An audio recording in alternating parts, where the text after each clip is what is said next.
O tema dessa pergunta, né, a gente entra aí no tema da questão da altura de instalação, tá? Que eu considero realmente um calcanhar de Aquiles, não só para quem instala, ou para quem projeta, ou para a gente, né, que trabalha na área de fabricação, mas é sempre para todo mundo mesmo, né? Então é uma coisa que gera muita dúvida, tá? Então, assim, a pergunta seria direcionada nesse sentido, né? Se você tem alguma informação que seja importante, que possa orientar o pessoal que trabalha na área para essa definição. Qual é a altura máxima para o tipo de sprinkler? A gente sabe que existem algumas regras, né, e que com certeza você pode orientar a todo mundo aí a respeito disso, por favor. Pessoal, quem me conhece sabe que eu gosto de passar algumas dicas e alguns macetes. Então, respondendo bem simples essa pergunta do Braulio, se você estiver tratando de risco leve, ordinário ou risco extraordinário, ou seja, os critérios de proteção que estão presentes dentro da NBR 10897, você não precisa se preocupar com a altura de teto, tá? Na verdade, esse tipo de risco é entendido tanto na NFPA 13 quanto na NBR 10897, que a altura de teto tem pouco impacto dentro da proteção por chuveiro automático, tá? Porém, quando nós formos falar de estocagem, toda vez que for pensar em estocagem, lembre-se que você precisa de saber qual é a altura máxima do teto, do ponto mais alto do teto, aonde você vai instalar o seu bico de sprinkler, tá? Altura máxima de estocagem, largura de corredores, tipo de estocagem, como o Armani comentou, se vai ser com racks ou se vai ser com pilhas sólidas, tipo de mercadoria e afins. Então, Braulio, altura de estocagem, altura de teto, ela é fundamental quando se trabalha com áreas de estocagem, mas quando se trabalha com riscos leves, ordinários ou extraordinários, que são os riscos geralmente encontrados em áreas comerciais, em edifícios e afins, a altura de telhado, ela não é importante na definição do critério ou do bico. Vale um adendo, pessoal. A FM Global, se não me engano, no começo aí dos anos 2000, soltou uma revisão do datasheet 326 dela, trazendo considerações de alturas de estocagem para riscos que não são, alturas de teto para riscos que não são de estocagem. Isso está previsto no datasheet 326 da FM, tá? Então, o risco leve, o risco ordinário e o risco extraordinário, que na FM chama HC1, HC2 e HC3, eles são impactados, sim, pelo pé direito da edificação, pela altura que o bico vai ser instalado, tá? Porém, isso nunca entrou dentro da NFPA, e existe muita discussão se isso vai entrar ou quando isso vai entrar. Basicamente, a FM ela criou a regra que você pode considerar o padrão se o teto tiver até 9 metros de altura. Se o teto tiver entre 9 e 13 metros e meio de altura, há uma adequação aí, e acima de 13 metros e meio, geralmente há uma busca por uma modificação.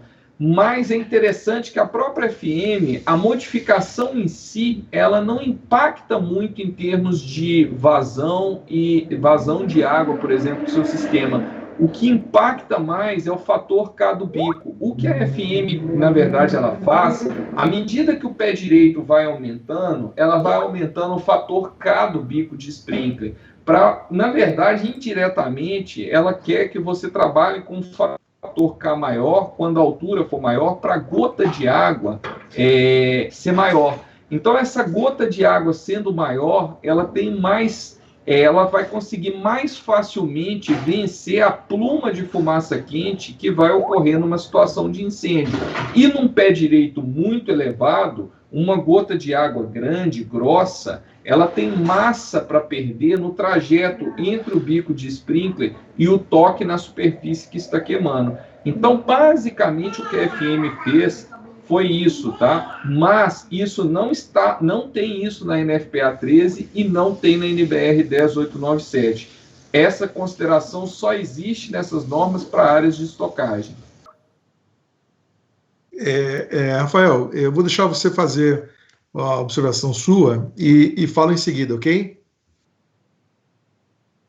João, uma pergunta complementar a essa questão da altura, eu acho que é muito importante para a parte de instalação, é o seguinte: a gente verifica sempre que na hora da instalação, a gente está falando de bicos e em condições de altura para galpões, mas a gente não consegue verificar que existe um certo padrão entre os instaladores para a colocação do bico em função da altura que o bico tem que ficar do telhado em si.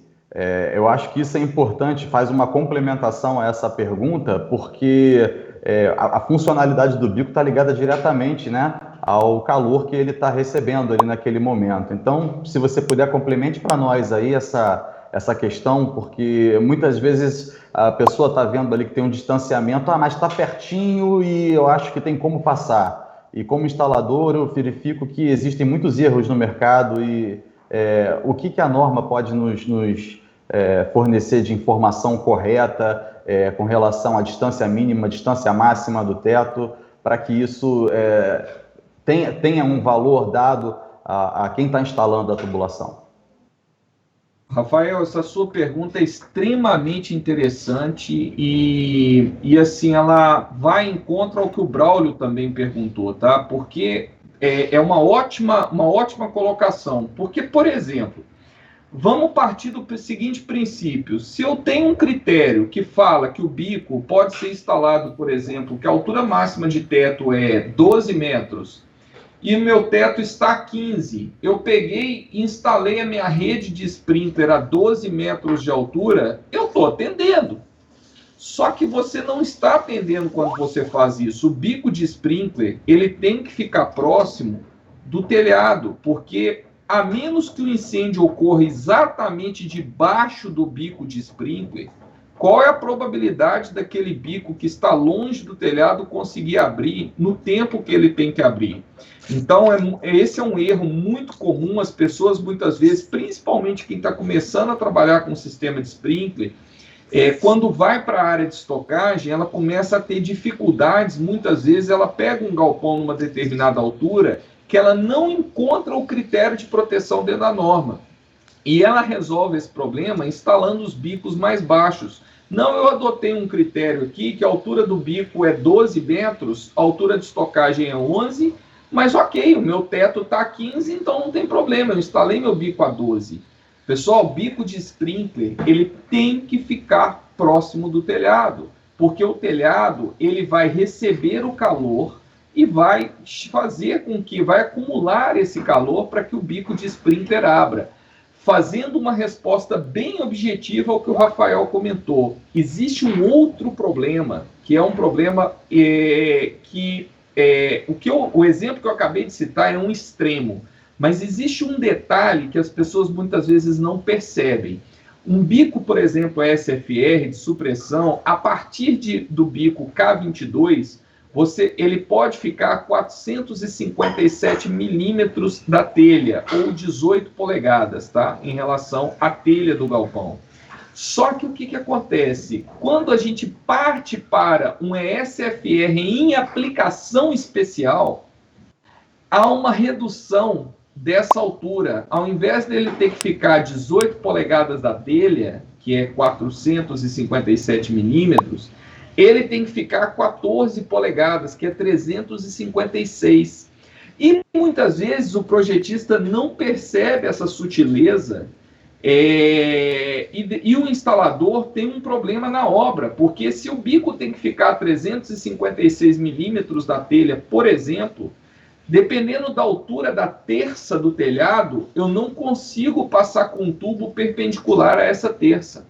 Então, cabe ao projetista, claro, detalhar a altura de instalação do bico em projeto, mas cabe também uma observação dos instaladores para verificação das condições reais de instalação, porque é muito comum esse tipo de problema. A pessoa projeta, ela escreve no papel a altura de instalação, mas é inviável a altura de instalação dentro daquelas condições que foram construídas o telhado. Lembrando que, se eu afasto o meu bico de sprinkler da telha, logicamente o tempo de operação desse bico vai ser maior, porque como o calor ele acumula na telha, eu tenho que ter um bolsão de fumaça quente descendo para levar essa temperatura até o bico para que ele possa abrir. Quanto mais próximo esse bico está da telha, mais rápido ele abre. Por isso que os bicos em aplicação especial, uma das soluções que os fornecedores fazem é exatamente solicitar que você instale o bico de sprinkler mais próximo da telha, porque se ele está mais próximo, ele vai atuar antes. Se ele vai atuar antes, o incêndio é menor. Então, a pluma de fumaça quente que a água vai ter que romper é menor e ele vai ter mais êxito para fazer isso. Então, basicamente, a resposta é essa, Rafael. Boa colocação, obrigado pela lembrança e complemento aí a pergunta do Braulio. Mais uma coisinha, João, também verificando esse item, na hora do projeto em si, quando a gente pensa em bicos de sprinkler perto do forro, muitas vezes a gente não percebe qual é o tipo de telhado que está sendo utilizado, estrutura metálica para sustentação do telhado. E aí, quando você coloca o bico nesse distanciamento, 357 ou 456, você acaba perdendo um pouco a utilização, até por conta das obstruções que podem gerar. Uma das saídas boas do projetista aí, seria a colocação de um forro, né? Já que não vai ter nenhum material incombustível acima dessa estrutura.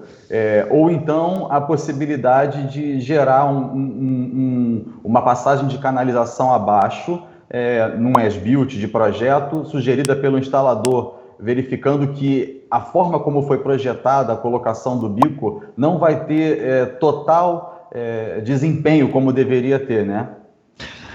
Rafael, um detalhe, você me lembrou de um negócio interessante que eu acho importante falar para quem está assistindo a nossa live. Se vocês repararem, quando a gente for trabalhar com áreas de estocagem, lembre-se que tudo que a gente está falando aqui que diz respeito à altura, o impacto é em áreas de estocagem, tá? Principalmente áreas de estocagem. E o que acontece, pessoal? Uma coisa interessante é o seguinte: quando a gente começa a subir as alturas de estocagem, a gente passa a não ter opções de bico do tipo upright, que é o bico para cima. Porque se vocês pensarem, a forma mais simples de eu resolver o problema de instalação é usar bico upright, porque como o bico está para cima, eu consigo colocar ele até colado na telha, se eu quiser. Só que o bico upright, ele não tem a mesma capacidade de supressão que um bico pendente. Lembre-se que eu falei na primeira pergunta do Braulio, que eu comentei com vocês, que o bico SFR ele tem uma característica de distribuição de água no guarda-chuva e tem um jato central. É muito difícil eu conseguir um jato central com um bico apontado para cima, porque ele tem que bater a água num defletor e abrir. Então, se vocês pegarem, só existe bico, só existe critério de bico SFR com a opção do upright até 10,70 metros de altura. Acima de 10,70 metros, todas as opções, a altura que eu falo é a altura de telhado, todas as opções passam a ser o bico pendente. E o bico pendente, ele é um problema para você instalar. Porque vamos pegar um exemplo clássico. Se a gente pegar uma tubulação de 2,5 polegadas ou 65 milímetros, que é o que é muito usado quando a gente tem um bico K25 ou um K22, só o bico mais o tubo, a gente está falando de uma distância de 19 centímetros. Se eu falo para você que tem que instalar a 350 milímetros do teto, e eu já tomei 190 milímetros do teto com o tubo mais o bico, o que sobra para mim são 210 milímetros. 210 milímetros é muito pouco para uma terça, por exemplo, de um telhado. Geralmente, terça de telhado vai entre 250 a 350 milímetros. Vocês estão entendendo a dificuldade? Então, muitas vezes, o projetista especifica um bico, porque ele é um bico pendente, só que ele não lembra de levar em conta que existe uma estrutura de telhado que ela não vai ser possível ser instalada. E aí a gente tem que partir para soluções diferentes, como inverter o sentido do ramal do sprinkler ou mesmo colocar um forro. Lembrando que existem opções de forro no mercado hoje, forros inclusive muito leves, entendeu? Que dá para se colocar sistema de sprinkler em galpão, por exemplo, com forro. Eu tive uma obra em Guarulhos que foram feitos 42 mil metros quadrados de forro num galpão. Ficou maravilhoso, ficou parecendo um baile, um salão de baile o galpão, entendeu? Então, assim, soluções existem, mas é importante que tanto o instalador veja antes de instalar, antes de fazer a instalação, quanto o projetista observe as estruturas onde ele vai colocar aquele sistema de sprinkler.